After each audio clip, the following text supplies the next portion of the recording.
Welcome, ladies and gentlemen, live from the studio, Gold Gallery.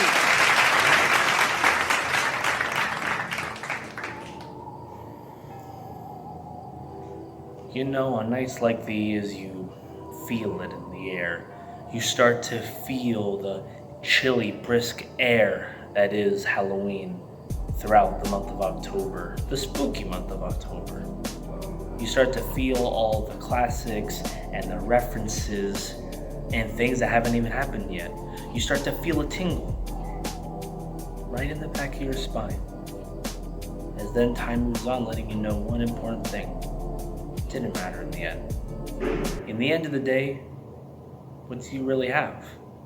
I mean, you can't take it with you once it's gone. And maybe, deep down inside, we know the truth.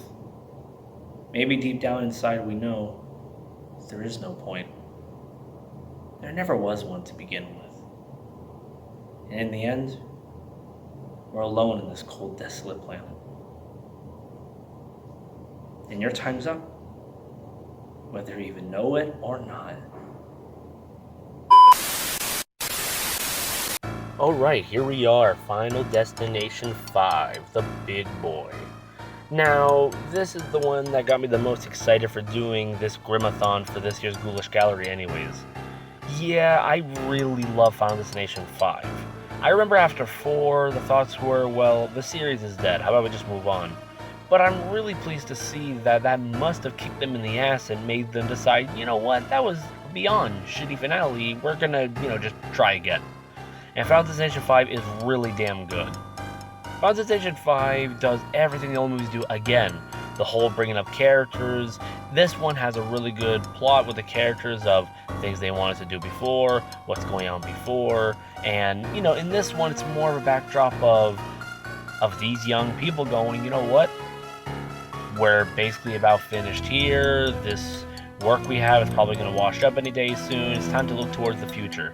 Our main character is a guy who's really working at a restaurant right now and in training to be a professional chef. He has a chance to leave for Paris and be a professional chef. However, he's worried it will leave his girlfriend behind, who he loves very much for. She decides to dump him, hoping that'll make him go after his dream, not wanting him to regret it. Like I said, really nice stuff on the character, and that makes us want to see them make it out okay. But then, of course, the incident happens. Taking a bus over a bridge, the bridge collapses, and death once again is told to the main character through this vision. He's able to get some of them off, and we end up getting the formula once again. Now, I won't lie, even the bus vision in the opening is really well done. It's pretty shocking.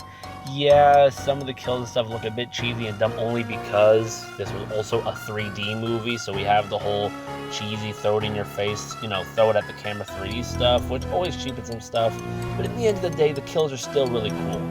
My favorite ones from this opening is a tar one, that just looked fucking gruesome, and the one where the entire bus just caves in the person's face in the water. That was also pretty nice. There's some other cool ones too, but these two are my highlights from the bus one. Later on in the movie, they also decide to do something the other movies haven't done in a long while. Yeah, isn't that crazy? And that is bring new lore. They bring up new lore in this movie showing that now you could take someone else's life as yours. You could trade someone else's death for your death. So basically, if you kill someone, then right away, that life is now yours.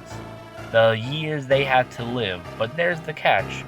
The life they had is now yours, which means however many years they had left in their life are now yours for however long that may be. They do a fun joke of this later, but I'm not going to give that away. Basically, just wait a bit after the credits and they add in a little fun thing to explain how much of a double-edged sword this new rule can be sometimes.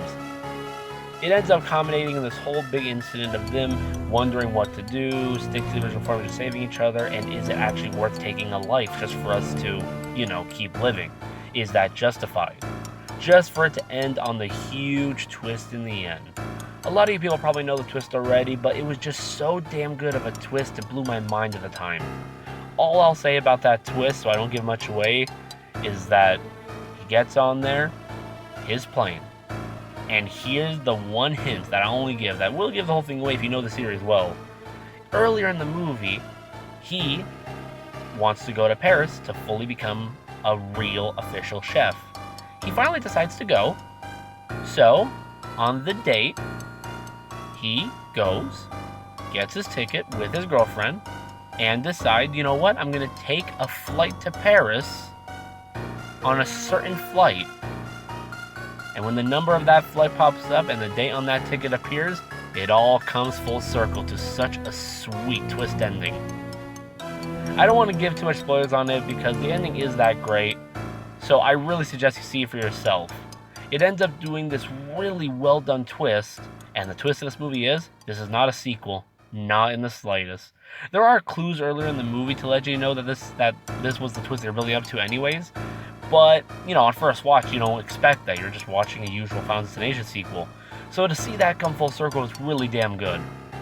For all this and more, I can't stress why you should watch the movie enough. No joke, you should watch it, enjoy that twist ending, and see that what you just watched is not a sequel at all.